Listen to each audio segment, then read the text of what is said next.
ராஜராஜ சோழன் நினைவிடத்தில் மணிமண்டபம் அமைக்க வேண்டும் என ஃபார்வர்ட் பிளாக் மாநில இளைஞரணி செயலாளர் சீர்காழி சத்யா கோரிக்கை விடுத்துள்ளார். தஞ்சையில் மாமன்னர் ராஜராஜ சோழனின் 1040வது சதய விழா தமிழக அரசு சார்பில் அரசு விழாவாக கொண்டாடப்பட்டது. விழாவில் அகில இந்திய ஃபார்வர்ட் பிளாக் கட்சியின் தேசிய செயலாளர் ஸ்ரீ சுரேஷ் தேவர் மற்றும் மாநில இளைஞரணி செயலாளர் சீர்காழி சத்யா ஆகியோர் தலைமையில் அக்கட்சியின் மாநில மாணவரணி தலைவர் மணப்புரம் மாரிமுத்து, தஞ்சை மாவட்ட பொதுச் செயலாளர் அப்பு ரவி உள்ளிட்டோர் ஊர்வலமாக வந்து ராஜராஜ சோழன் சிலைக்கு மாலை அணிவித்து மரியாதை செலுத்தினர். பின்னர் செய்தியாளர்களை சந்தித்த சீர்காழி சத்யா, மாமன்னன் ராஜராஜ சோழனின் நினைவிடம் தற்போது கேட்பாரற்றுள்ளதாகவும், நினைவிடத்தில் தமிழக அரசு மணிமண்டபம் அமைக்கும் நடவடிக்கையை உடனடியாக எடுக்க வேண்டும் எனவும் கோரிக்கை விடுத்தார்.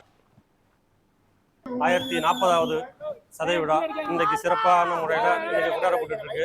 எங்க ஃபார்வர்ட் பிளாக் கட்சி சார்பா இன்னைக்கு ராஜராஜ சோழன் பிடிச்ச புலிக்கொடிய அவர் மேல உள்ள ஈர்ப்புனால, எங்க ஐயா நேதாஜி ஐயா அவர் மேல ராஜராஜ சோழன் மேல உள்ள ஈர்ப்புனால அதே புலிக்கொடிய அவர் கட்சிக்கு வந்து ஒரு இதுவா வச்சாரு.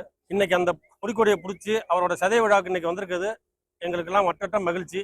ராஜராஜ சோழனோட நினைவிடம் வந்து கேப்பாரட்டு கிடக்கு இன்னைக்கு சூழ்நிலைக்கு. அதை பாக்குறப்ப ரொம்ப மனசு ரொம்ப ஒரு சங்கடமான சூழ்நிலை இருந்துச்சு. இதன் மூலியமா மணிமண்டபம் கட்டணும் அப்படின்னு சொல்லி நாங்கள் அரசாங்கத்துக்கு கோரிக்கை வைக்கிறோம். கட்சி தலைமையில் உள்ளவங்க, தேசிய செயலாளர், மாநில பொருளாளர் ஸ்ரீ சுரேஷ் தேவர் அவர்களோட தலைமையில கொண்டு போய் மனுவும் கொடுக்குறோம் போகிறோம்.